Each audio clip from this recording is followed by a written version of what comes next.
Good morning and good evening, everyone. It's our immense pleasure to welcome you all to our fourth session on the technical series that we're conducting on Creator Tech Connect on mastering the art of Deluge and cloud functions in Zoho Creator platform.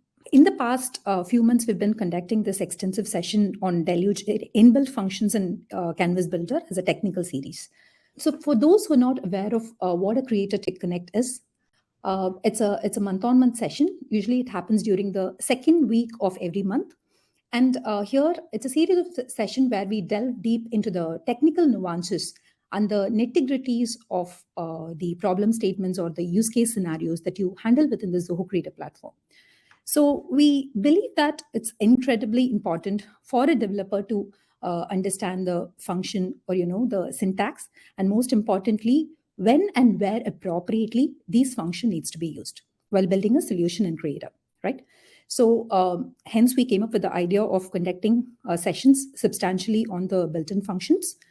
So in this session, we will be dealing with the Blueprint Deluge task, map functions, and also the utility functions in detail. I'm Abhinaya Kannan. I'm from Zoho Creator training team, and I'll be the host for today's session. So before getting started off with the session, we've got a few housekeeping points. All the attendees will be put on mute throughout the session. There is a questions tab that is available on the left-hand side of the panel. You can make use of this questions tab to ask your questions. Our co-trainers will be addressing them simultaneously. A recording of the session will be sent to all the attendees, so you don't have to worry about it. So I see a few questions on the recording part.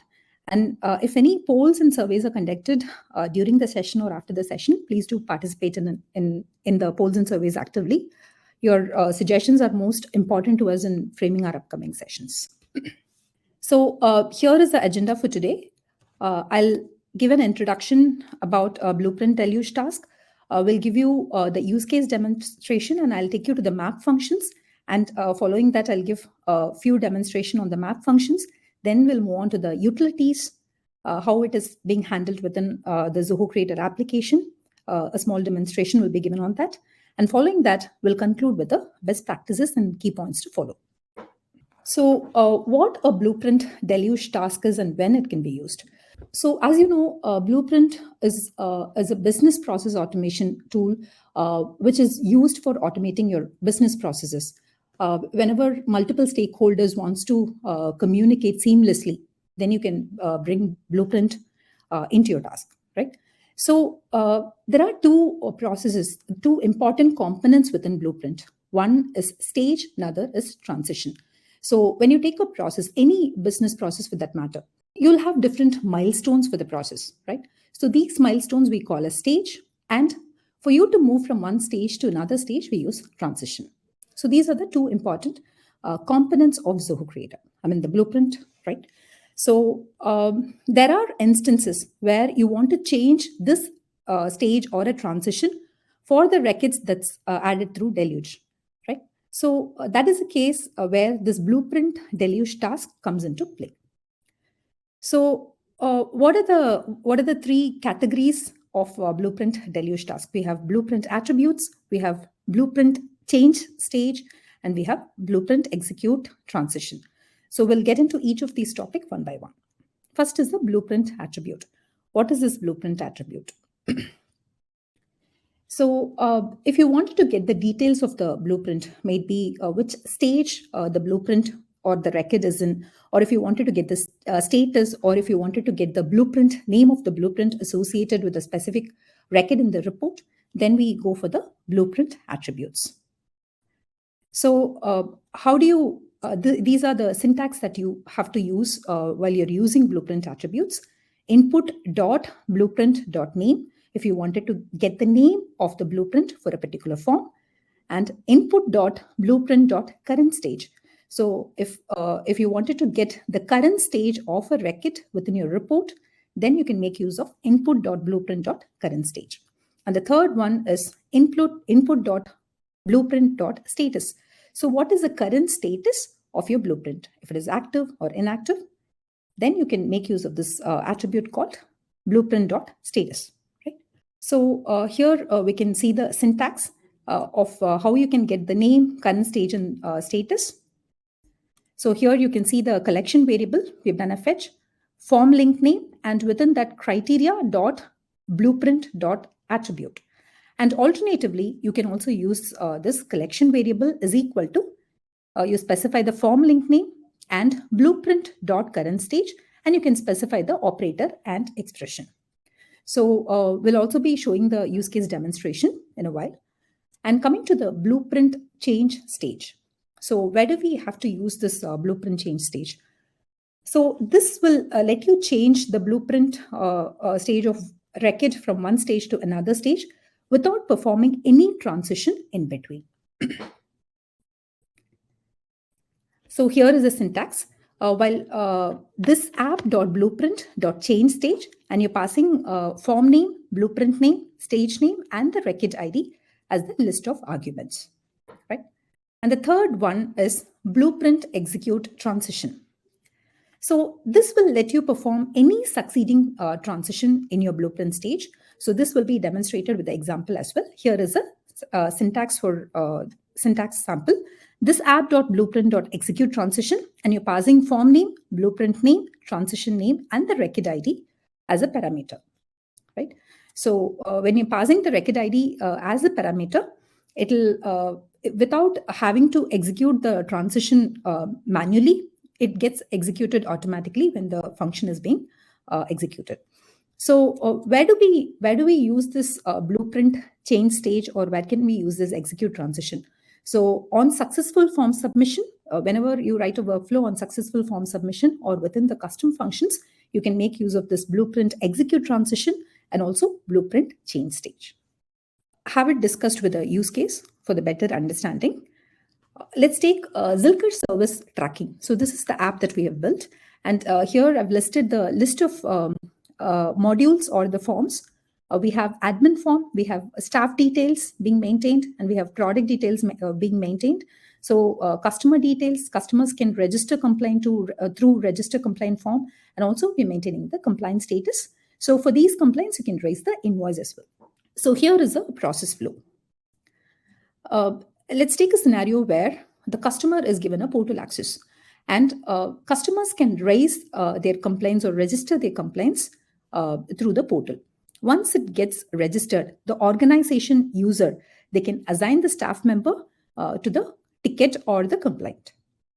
Once the task or the complaint is being assigned to a staff, they can mark the status as in progress, or in case after in progress, they can mark it as closed once the ticket is closed or once the complaint is closed, right? There are cases where for many products, the spares wouldn't be available. When the spare is not available, we'll put it on the stage called waiting for spares, right? Once the spare parts are procured and once it is available, then it'll move to in progress. And then finally, once the service is done, it'll be closed, right? So this is a process flow of a service tracking, simple service tracking system.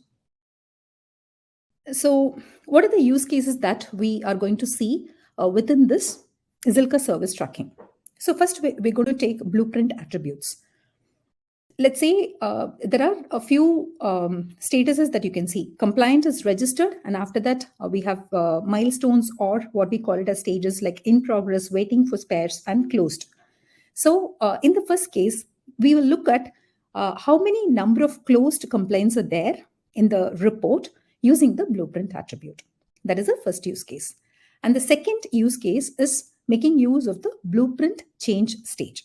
So initially, the register complaint will be registered, and after that, it'll move from move from compliant register to assigned state, and from there, it'll move to either waiting for spares or in progress, right?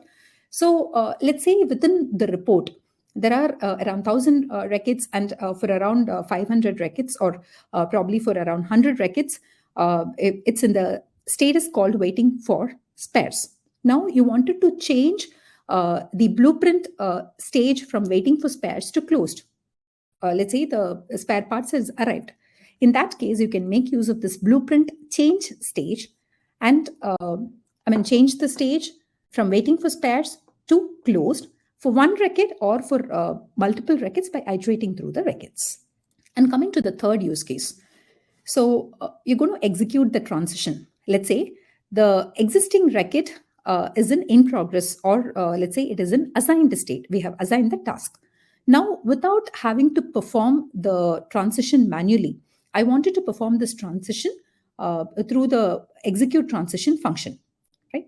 So usually we perform the transition within the reports. When you go to the detail view, all the transition buttons will be available, right? So without having to go there, if you wanted to execute using the Deluge script for the records that's being added through Deluge, then you can make use of this execute transition, right? So in case if you have to skip multiple transitions in between, and if you wanted to perform a specific transition, then you can make use of this execute transition, right? And now we'll get into the demonstration.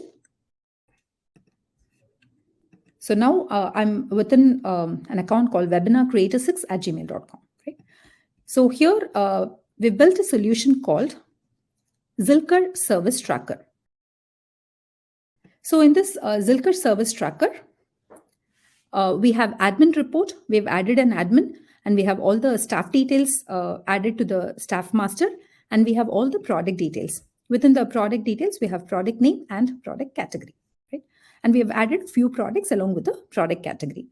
And we have customer details where we have added the customers, customer ID, customer name, email address, and also the address. Now, if the customer is being given a portal, they can register their compliant through this register compliant form. So this has got compliant ID. You can give the compliant title, who's a customer, who's a product. You can load the product sample image, what is the make, model.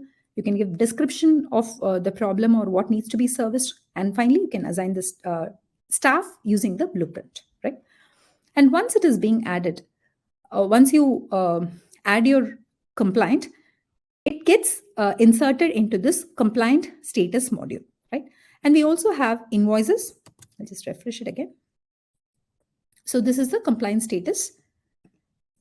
This will have the status ID, compliant status, assigned to, and description, where we can assign the staff to the particular compliant. And coming to the invoices. So within this, for the compliance that has been raised, you can raise the invoice, adding the service tax, adding the additional charges, and also the total. So this can be done for multiple compliants using the subform. Now I'll be showing it for the single compliant. So what we can do is we can raise a few compliant. So I'm getting into register compliant, and let's say a laptop screen display issue. I'm choosing the customer, and I'm choosing the product as laptop, and you can add the product image. So you can choose the product model, and you can give the product description, the problem description as well. And once you click on register, an entry gets added to this all compliant status module. So you can see that the compliant ID got generated. The initial compliant status will be compliant register. And for now, we haven't assigned any staff to it. We have the description, customer, current stage, and ID. So this is the record ID. So record ID, it's a 18-digit ID that is available, generated for every record or every record that you submit through the form, right? So now we will raise another complaint to sample one. Dining table stand. So, or the wheel issue. And I'm going to copy the problem statement. We can choose the customer. We can choose the product image as well. I'm choosing the product. And we can choose the make and also the model. So we've added a couple of complaints here. And when you go to all compliance, for both the compliance, we have the compliant ID, customer, product sample image, and also one entry would have gotten inserted into the compliance status module. So when you click over each record, you could see a button here. This we call it as a transition button, right? Now I'll get into the edit mode of the application and I'll show you how the blueprint is built and how we can perform the 3 use cases that was discussed while taking you through the slide. So now I'm getting into the workflow, edit mode of the application, and now we're getting into the blueprint. So for the compliant status form, we have written or we have created a blueprint. So it starts with compliant register. As soon as you submit the complaint or you register the complaint, the first initial stage would be complaint register. And after that, the next stage would be to assign a staff to the ticket, right? Once it is being assigned, either it will be in progress, or if the stock is not available, it will go to waiting for spares, right? And once this is done, once if the service is done, then the staff will mark it as closed tickets. So you could see that there are different stakeholders that are involved in this particular blueprint or the process. So the compliant registration will be done by the customer, and the staff assignment will be done by the user within the organization, right? And it could be the production or the service head will assign the task, and after that it will move to the in progress. So this ticket will be handled by each service person who takes up the complaint or the ticket, right? He marks it whether it is in progress or waiting for spares or closed. And if the spares are procured, the procurement team will update this. So you could see that there are multiple stakeholders who are involved within the process. And you can assign the users within the transition. So when you go to waiting for spares, you can choose on who can perform this transition, whether the procurement team or whether the mechanic or who's going to do the service. You can assign those users. And within this assigned staff, when you perform this after transition, I'm getting into the Deluge script. So it will take you to the form where you can assign the staff to it. So I'm opening the edit mode. So the form name is compliance status, and this is the rec link ID. I'm opening in the edit mode. That is the current record. And here we have view link name is equal to all compliance status, and it is opened in the pop-up window, right? Now, we will assign the staff. So when you click on this assign staff, it has to take you to the edit mode of the compliance status form, right? Now we'll give the ID, and then I'm assigning the staff as Abhinaya. And when you click on this update, it gets updated. The staff will get updated. Now the current stage is assigned, and one current stage is compliant registered, and another stage is assigned, right? So we can also add one more compliant to it so that we have multiple statuses being maintained. Again, we can maybe add it as mobile display issue, customer, or the internet cable issue.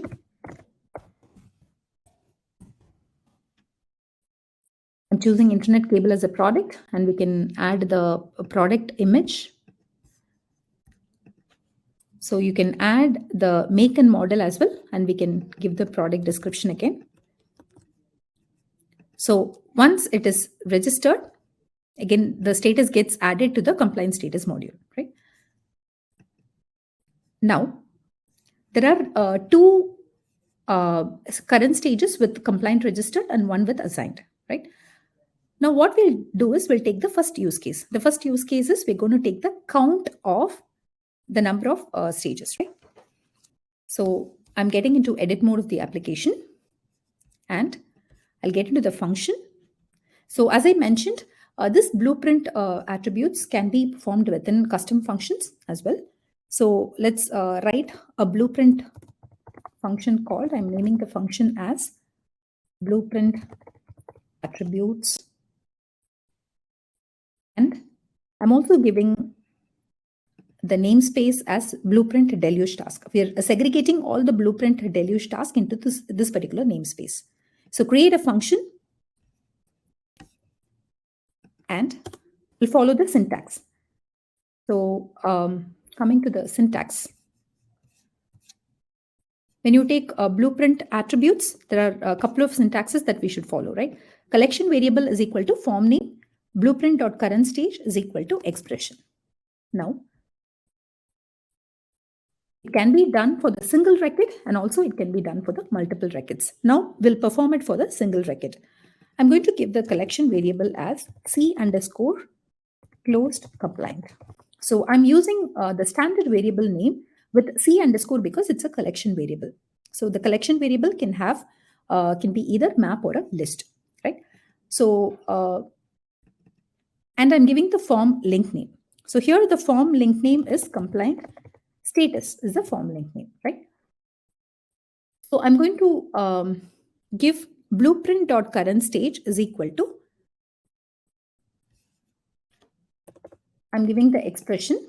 So we'll take the current stage now. Compliant registered.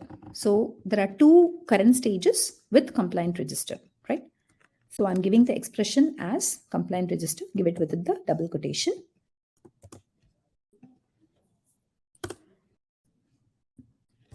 And once it is done, just info the statement C underscore closed compliant.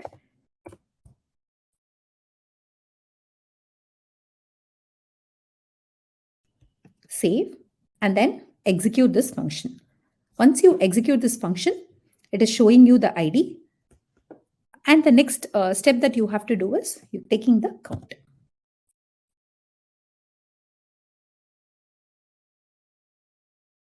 So the number of compliant registered, the number of records with the current stage compliant registered is 2.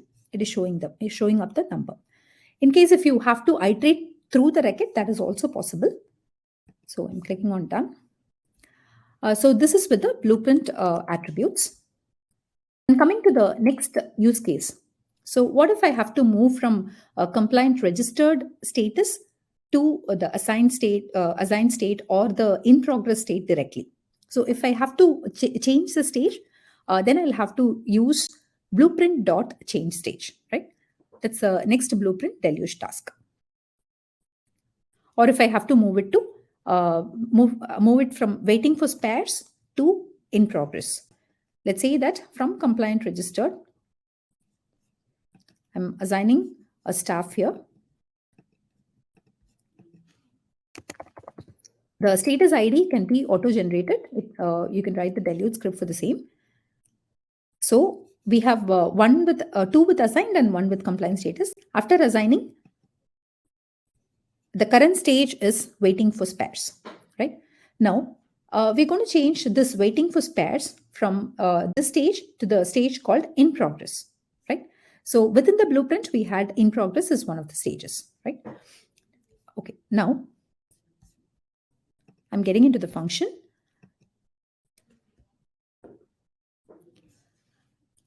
Let me write the function for the blueprint change stage, and I'm putting it under Blueprint Deluge task.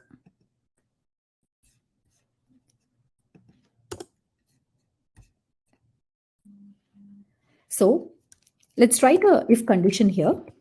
If let's pass the form name as an argument. Again, the form name is compliant underscore status, and along with the argument name C underscore status. Now, in this if statement, if condition, I'm giving it as C underscore status dot. There is a blueprint associated with this form, right? Dot blueprint dot current stage. So this is the syntax, right? If it is equal to waiting for spares. We have a stage called waiting for spares. If so, we'll take the syntax.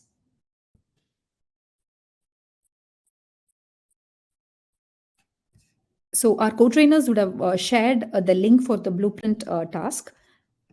I'm getting into this change task now. And now you can use this syntax.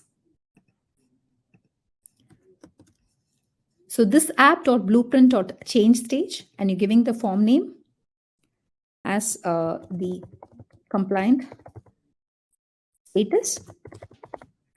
So this is a form where we have associated or created a blueprint for this form.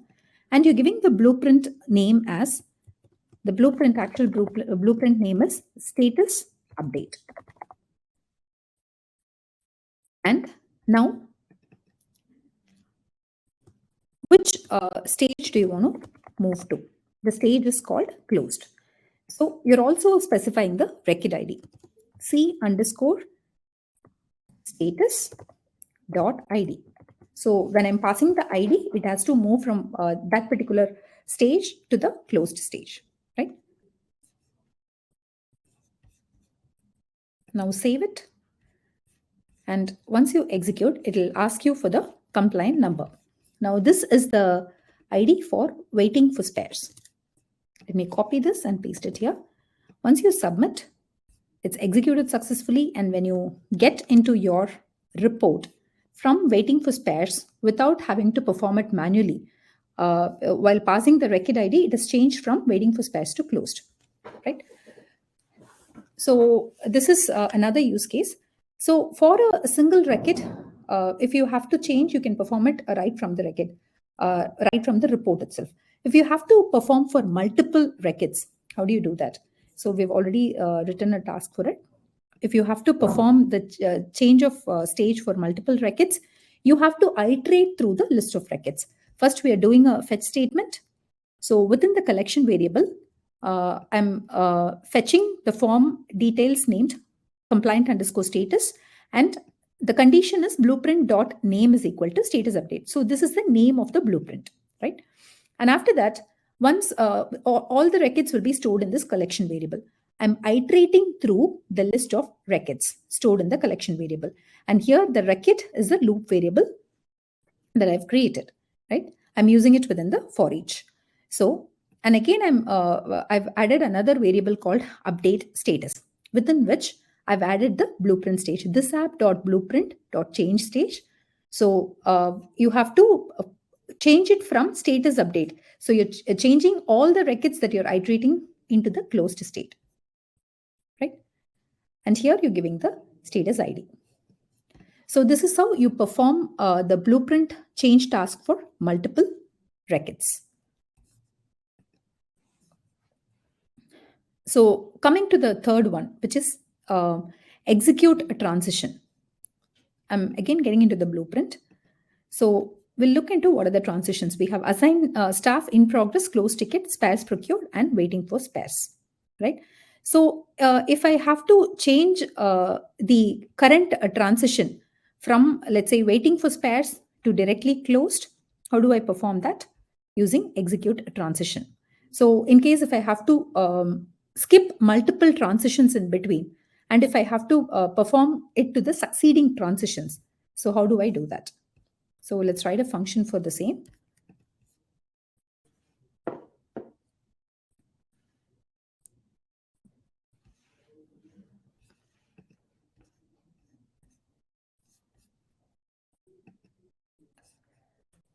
So the function name is execute transition.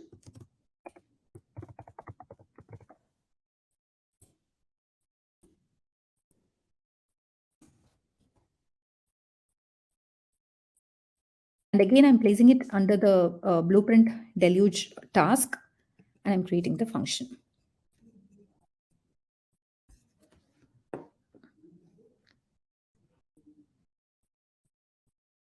So here, let's get into the Blueprint execute transition. execute transition, I'm getting into the syntax. Here you're giving this app.blueprint.execute transition. You're passing the form name, blueprint name, transition name, and the record ID, right?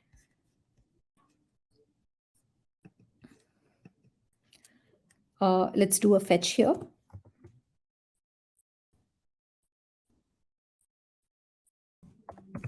I'm fetching the compliance status form again.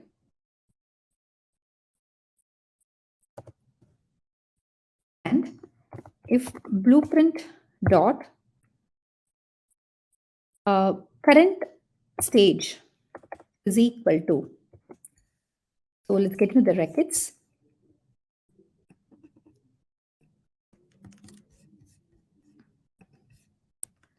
Assigned.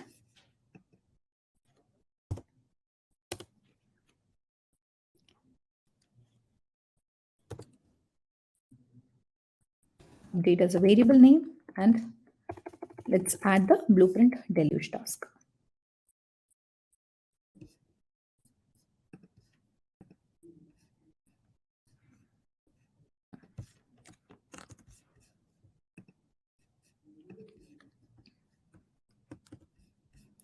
So this app.blueprint.execute transition, and we're giving the form name as C_status,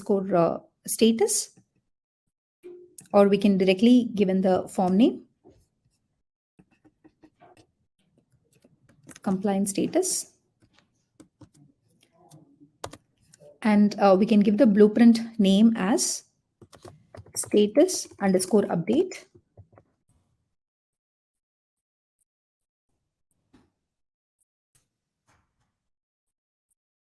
We can also pass this as an argument.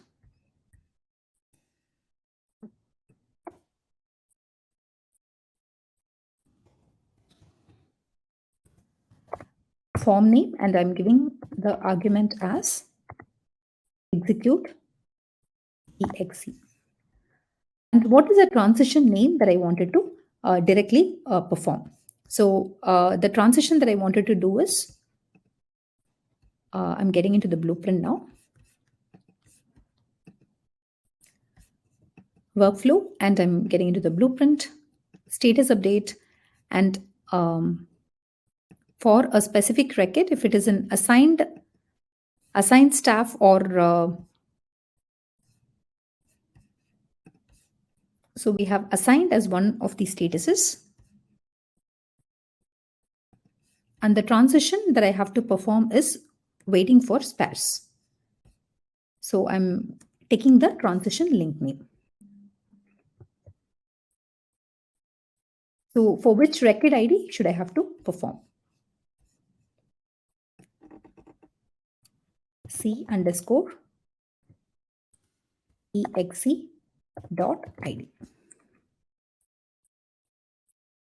Okay. So once you execute this, it'll ask you for the record ID, and it'll go to the succeeding transition. So the succeeding transition would be spares procured, and it'll close the ticket, right?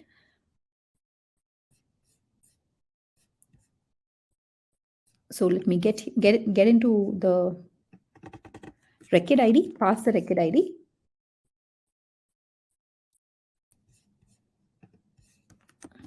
And once you submit, it's executed successfully, and the succeeding transition will be waiting for spares. Now it is executed into the next stage by performing execute transition, right? So in this way, you can make use of the Blueprint Deluge task for performing various actions using the metrics, right? So this is about Blueprint Deluge task. This can also be performed for the multiple records. So we've written function for that as well.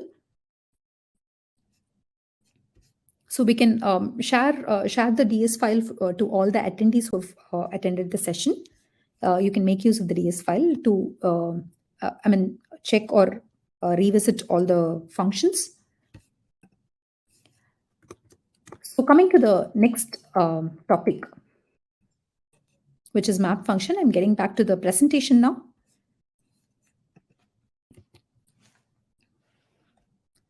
So So what is a map variable, and what are the map functions? Where do we make use of this map variable? So whenever you have a key value pair as the data or as the element that needs to be passed into a data type, then you should declare it as a map variable. That is, it allows you to store the pair of elements. When I say pair, it's key and values, which is a key value pair in which each key maps to one value, right?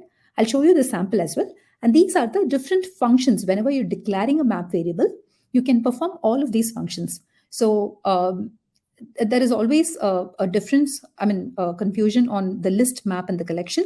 So I'll just give you a gist on what a collection and when it has to be declared, when you have to use the map function.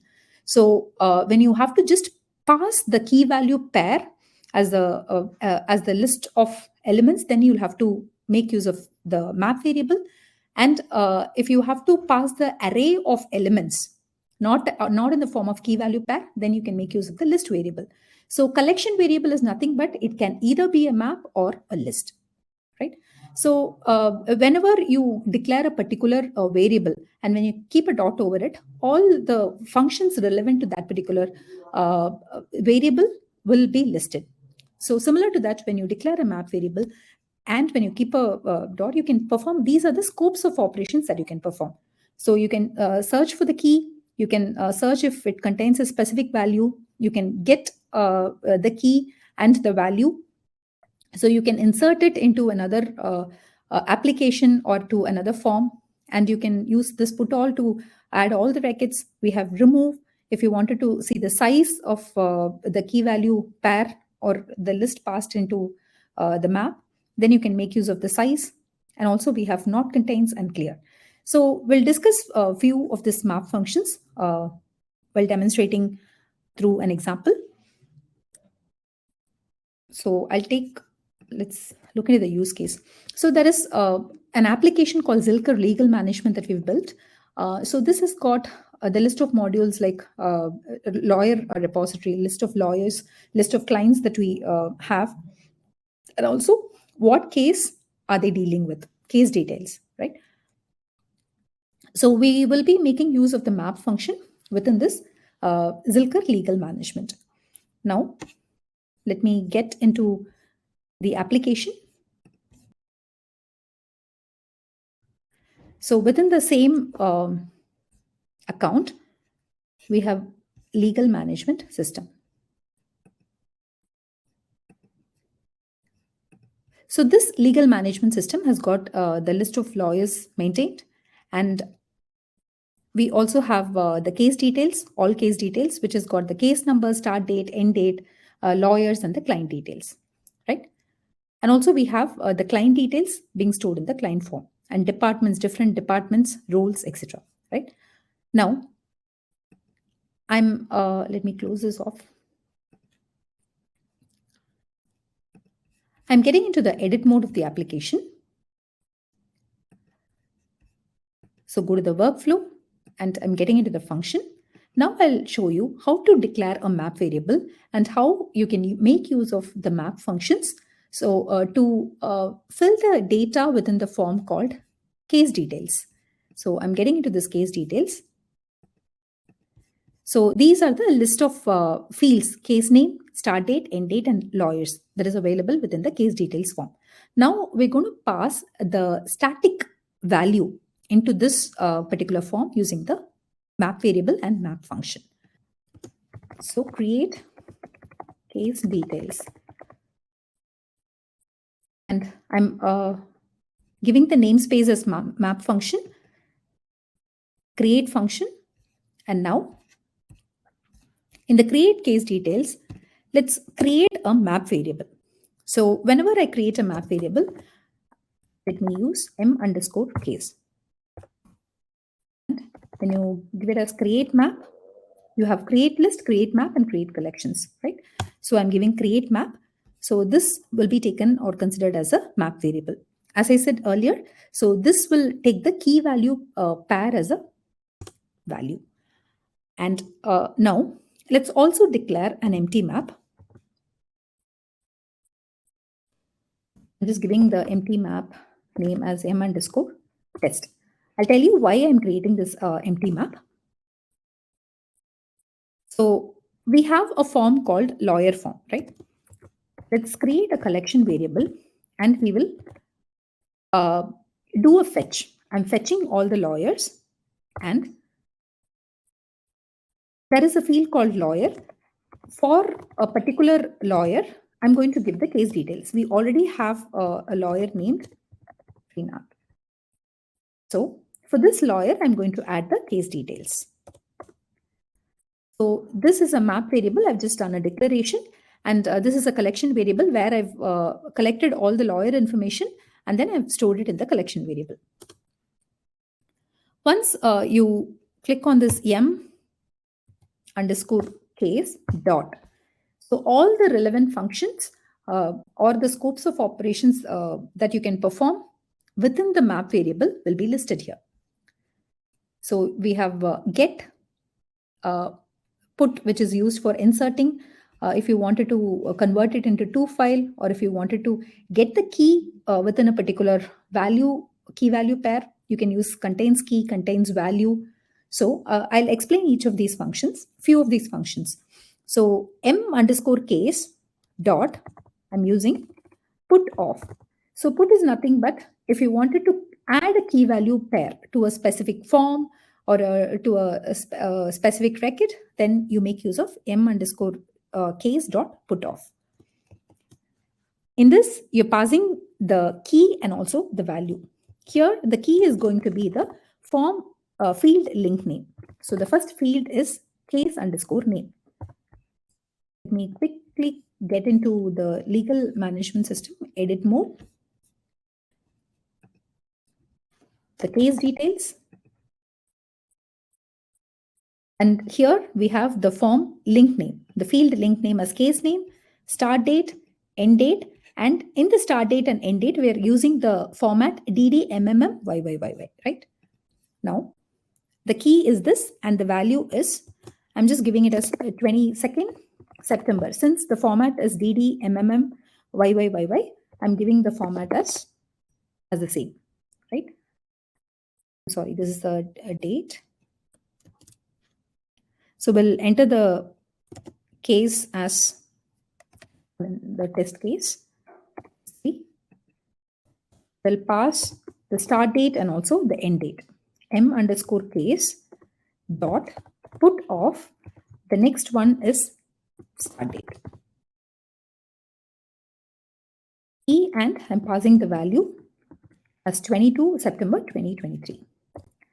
And the next one is m_case dot put off end date.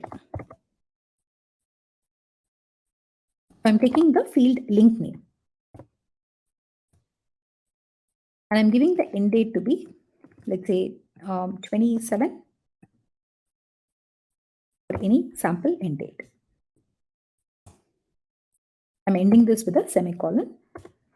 And we also have, we are adding this to the lookup, which is, a lawyer is a lookup here, right? Lawyers and comma c_case. So this is how you'll have to form the map structure. And now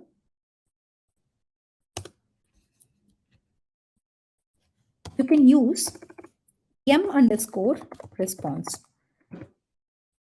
is equal to, I'm going to make use of Zoho Creator's deluge task. Zoho.creator, you can refer to the documentation of Zoho Creator deluge task. Our co-trainers will be sharing the documentation. So to create the record within another form or within another application, we make use of this Zoho Creator deluge task. Now, I'm using this. These are the scope of operation. When you click on this creator dot, so within creator, you can update the records. Creator application, you can update the records. You can create the records, get the records, update, and get records by ID. Now we're going to create a record, right? So I'm going to click on this create record, and this will take 6 arguments, 6 parameters, right? So what are those parameters? Let me get into Zoho Creator's deluge task.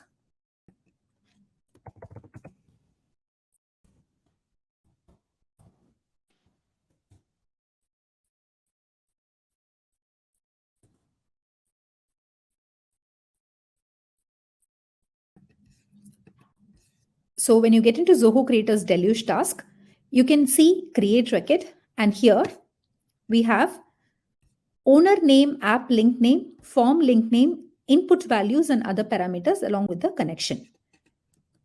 So we have 6 arguments that we should be passing in.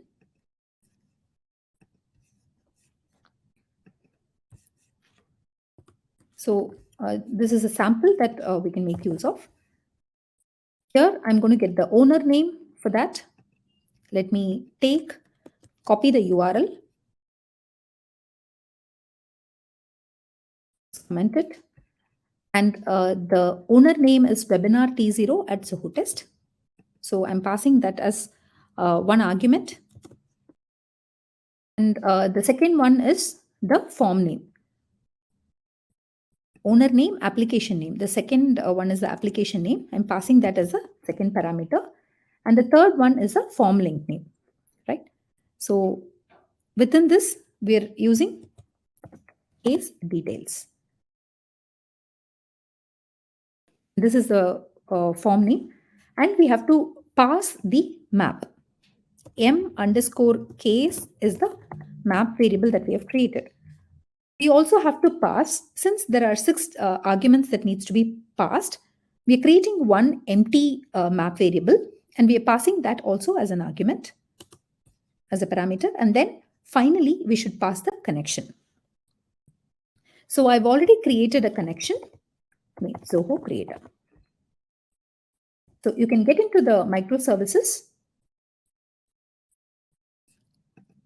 So get into microservices. Go to connections, add the data source, and add the connection. So, and enable it for your application. So I've already created one connection for Zoho Creator, and this is the link name that I'm using. Zoho Creator, right? Now let me info the response. m_response.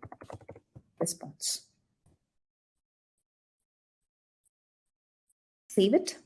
And once you execute, this case details will get reflected. The data is added successfully into your form, right? So this is the lawyer's ID that we have passed. And with the name, there is lawyer is equal to this particular name string I have passed in. For that, I'm adding the case details, right? Now, when you get into the reports,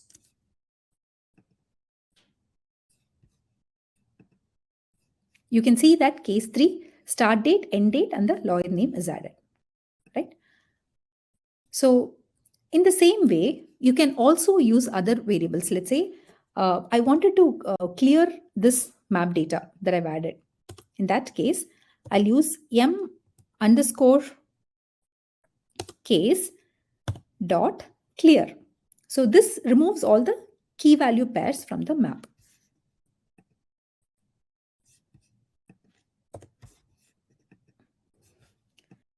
Now I'm commenting it off. Okay. Now I'll take this off, and so once you execute this function, the values will get, the static values that we have passed will get added to the form, right? So similar to that, we have actually dealt with 2 other functions. So I'm getting into another account to explain about the map. So we have an application. So this is from abhinaya.kg plus T0 at zohotest.com. So here we have an application called construction management. So this is a pre-built application within which we have made some modifications. Here we have got project details and design structure. Design documents can be uploaded. You can maintain the status of the project, and you can have the material list added, list of purchase order being maintained. You can add the project cost. You can add projects, multiple tasks into your project, and you can maintain the approval status. So here we have a Zoho project account, right? So it's the same account, abhinaya.kg plus T0 at zohotest.com. And within this Zoho projects, whenever there are multiple projects that are being created, under each project, if I add a task, it should get reflected in Zoho projects. And also, I wanted to get the list of users from Zoho projects. So how can this be done?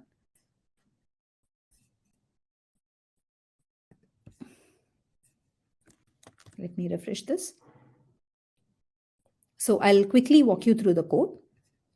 First, we are going to get the list of profiles or the users from Zoho projects. Okay. So here I've declared it as int and not the void function. And we're passing the argument string s underscore profile. And here we are invoking the URL. So which will have the list of parameters like URL, type, and connection, right? So in the URL, I'm passing Zoho projects API. So Zoho project API documentation will be shared by our co-trainers. .zoho.com, REST API, here portal and the portal number /profiles. I'm going to get the list of profiles from Zoho projects. So we are making use of the type called get. Now we would receive a response which will be stored in m underscore profile, right? Now let's try to use this get.json function. Before getting into this get.json function, so whenever you're integrating your application with another application, or if you wanted to get the records from another application, we make use of XML or get.json. So general structure is that. So this is how the get.json structure, that is the map data structure will be, right? So this is a sample structure that I wanted to show. We have generally the map variable or the map data structure starts with the curly braces. And we have the first level, which is profiles. And within this, you can see the square bracket. The square bracket denotes the list. It means that it starts with the map, and within the map, you have the list. The first, this is the first list with ID, name, description. And within that, you have another map, list of records. These are the list of profiles. So the name is manager, description is the manager, and created time, you can see all the details, right?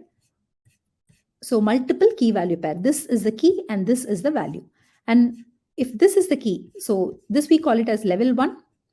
And this is the key, and the value for this key would be this, right? And the level 2 would be ID. Again, ID, name, description, etc.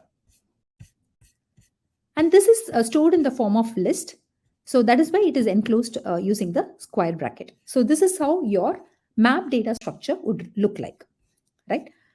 So these are the list of profiles from the project. Whenever you're executing, I've actually used the JSON formatter to list all the, I've taken all the projects and I've put it in the JSON formatter to just beautify the map data structure.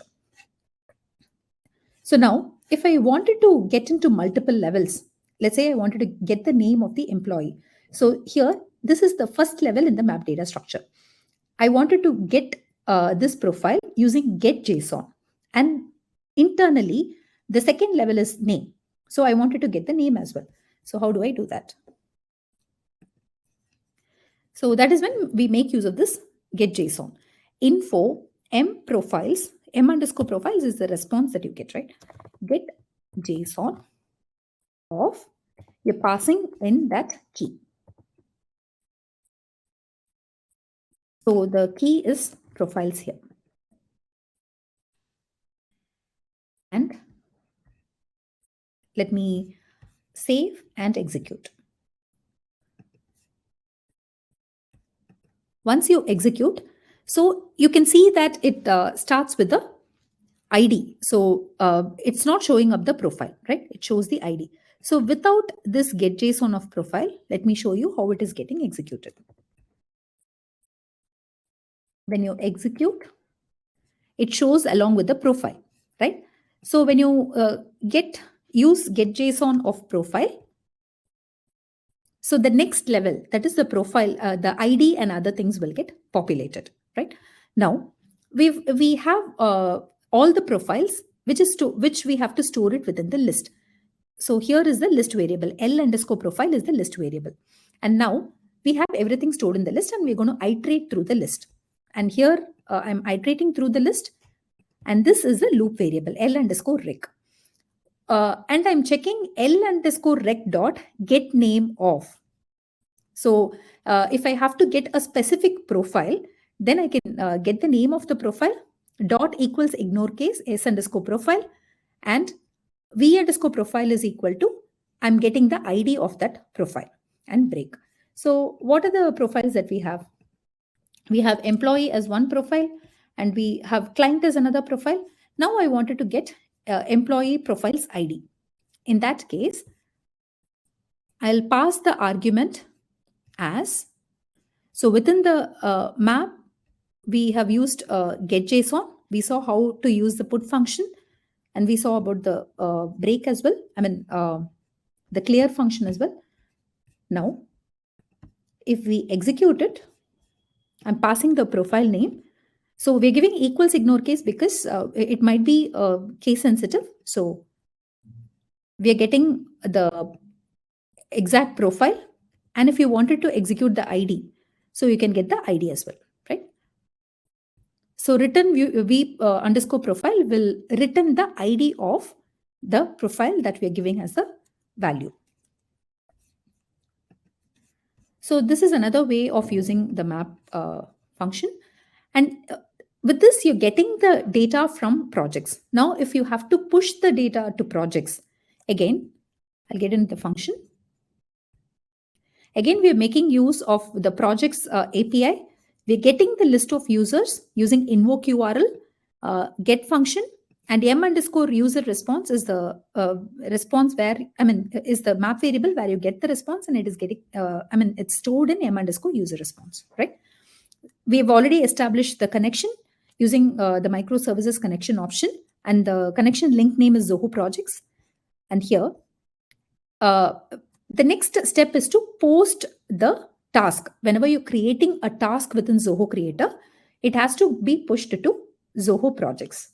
So we are making use of the put function to do the same. I'm using projects API. So projects, you have a specific API for it. Our co-trainers will be sharing the link for the same. And I'm declaring a map. I'm using the put function. On the left-hand side, what you see on the left-hand side is the project API name. And on the right-hand side, what you see here is the link name of the field link name of the form. We have a task form, right? So we have multiple fields there. We're using the field link name of Zoho Creator.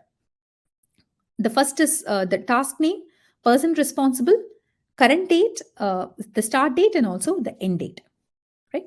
Now we're making use of invoke URL and type post to post this to Zoho projects. And the parameter is the map variable m underscore task. And finally, we're giving the connection as well. So we are getting the list of users. We are passing the user along with the ZPU ID. So this ZPU ID, you can get it in Zoho projects. So when you execute this s underscore URL, you'll get this as a response. You're using the get function. So the map, one of the map functions is get functions. We saw the data structures, right? When you have to get into multiple levels, you can, if you wanted to get the users, and within that, if you wanted to get the 0th index, and internally, if you wanted to get the ZPU ID, then you can make use of this get users, get function, right? So in this way, once you execute, the task will get executed to and it will be pushed to Zoho projects. I'm executing this and I'm giving a task name. So we'll have to give the ID as well. I'm getting into task, all task. I'm sorry, this is all projects. So what we'll do is elite road construction phase 1. So I'm using this task, this project. The project name is this, and I'm going to create a sample task. You can add other details as well. Task.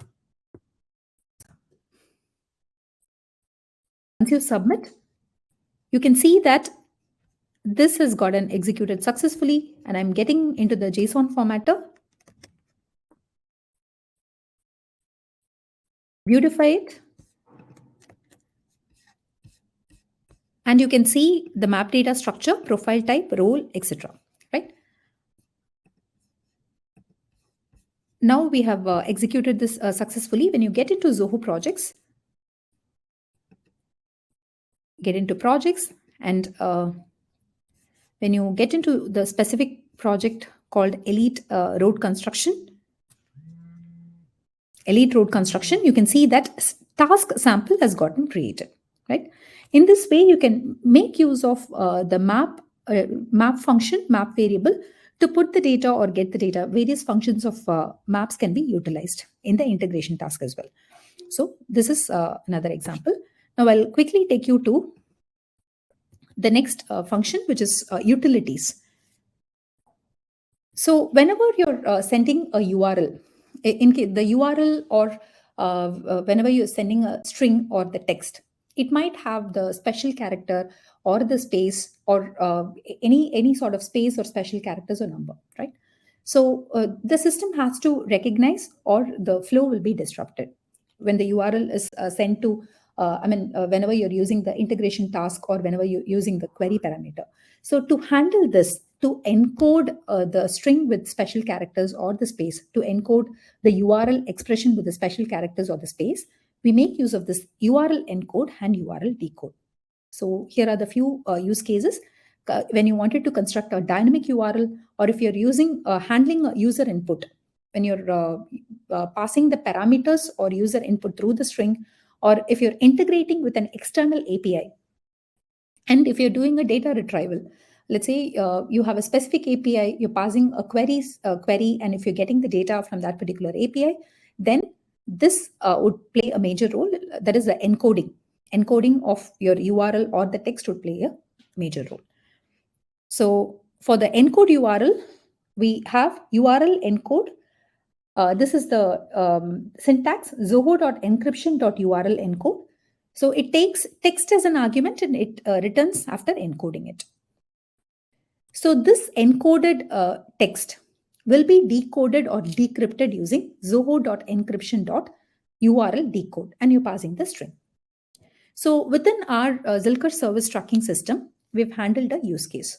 So whenever you search for a product, let's say a product with all the specifications with special characters, whenever you're giving the specification, it would have like 12 inches, or it'll have the special characters as well, right? So how does the system recognize and encode it using URL encode, and how does it decode? That is something that we're going to see. So I'll quickly take you through the application. So service tracker is the application. And within this service tracker, we have a search product as this is the report that we have embedded into the page, right? Now, let me get into the edit mode. I'll get into the page. So first, we have created a page variable. When you get into the top right corner, we've added the project details. That is, this is the report that we've added. And when you go to the top right corner, you could see the page variable and script. So the detailed session on page variable and script will be is going to be our next Tech Connect series. Our co-trainers will share the link at the end of the session. So we have created a variable named s_prod, and this is a data with the data type as string, right? Now, whenever a product is being added, it has to be encoded. So on successful submission of the form, I'm getting into the product details and I'm getting into the on success. So the product needs to be encoded. So I'm searching the product.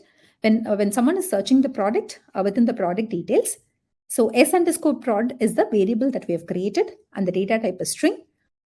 It has to be encrypted using zoho.encryption.url encode. And the argument or the string that we are passing is input.product name, right? And we are opening that in the same window. Now, the product is being encoded. When you access the page, it needs to be decoded as well, right? So we are handling that within the page. Get into the page builder, again get into the page script and go to the script over the top right corner, and input.s_prod is equal to zoho.encryption.url decode. So the input that you have passed while encrypting, you're decrypting it while accessing the page or while searching the query. So input.s_prod, you're decoding using URL decode, right? Now, there is a HTML script that we've written where there is a div and we are using input.s_prod. Now let's execute and see how it works. So we have encoded and we have written the code for decode as well. So encoding is done on successful submission of the form, and decoding is done within the page when you're searching for the product. So here, within the product URL, I'm going to search for the product. So let me add the product named. Let me give it as mobile dot. So with the special characters, so that you'll have to see how the encoding happens. I'll add another product.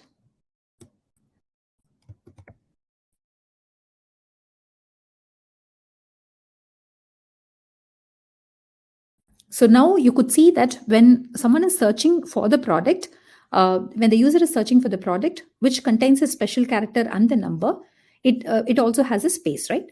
So it has searched and displayed the result within the page. So this is the page that you could see. Now, when you get into the URL, you can see the percentage symbol, percentage 2042, again percentage 22. So the space and the special character is replaced with percentage and certain numbers. So this is how the encoded URL looks like, and it will be decoded while you're accessing the page, right? So in this way, we can make use of this encode URL, URL encode and URL decode within the applications when handling the query parameters, or when you're doing a data retrieval, or when you're searching for a specific keyword from an API, you can make use of this, the encode and the decode URL, right? So with this, we have covered the Blueprint Deluge task, map functions, and also how the utility function works within your Zoho Creator applications, right? So we also have a few key points with respect to Blueprint change stage. So this task cannot be performed if the specific record, the blueprint is not active within the specific record. And the number of blueprint statements that can be executed in one function is limited to 50. So with respect to execute a transition, so this cannot be executed if you've done the transition manually from your report. Within the report, we have the quick view, and from that we perform the transition, right? So once that is done, this execute transition task cannot be performed. So if there is any condition or criteria that needs to be met, if it is set for a transition, it needs to be performed, or it needs to be fulfilled before you execute the transition or before you perform the task. And when you perform this task, the stage will be changed to the succeeding transition of the executed transition. So if we were saying that waiting for spares is one transition and the succeeding transition is closed, right? So the task will be performed for the succeeding stage. And again, the blueprint statements that can be executed is limited to 50. So these are some of the key points. And with respect to Zoho projects, the maximum number of API call, the APIs that can be executed per call is 100.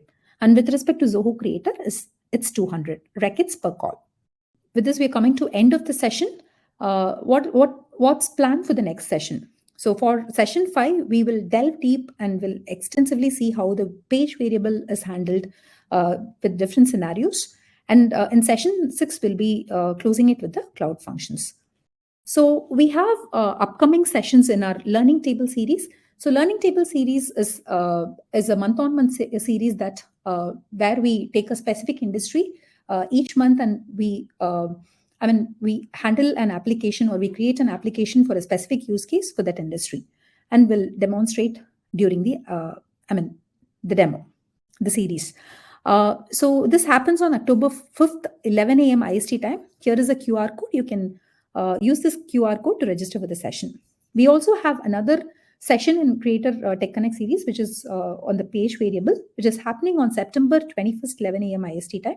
You can use this QR code to register with the session. So I'll have this open for a few minutes, few seconds. You can use this QR code to scan.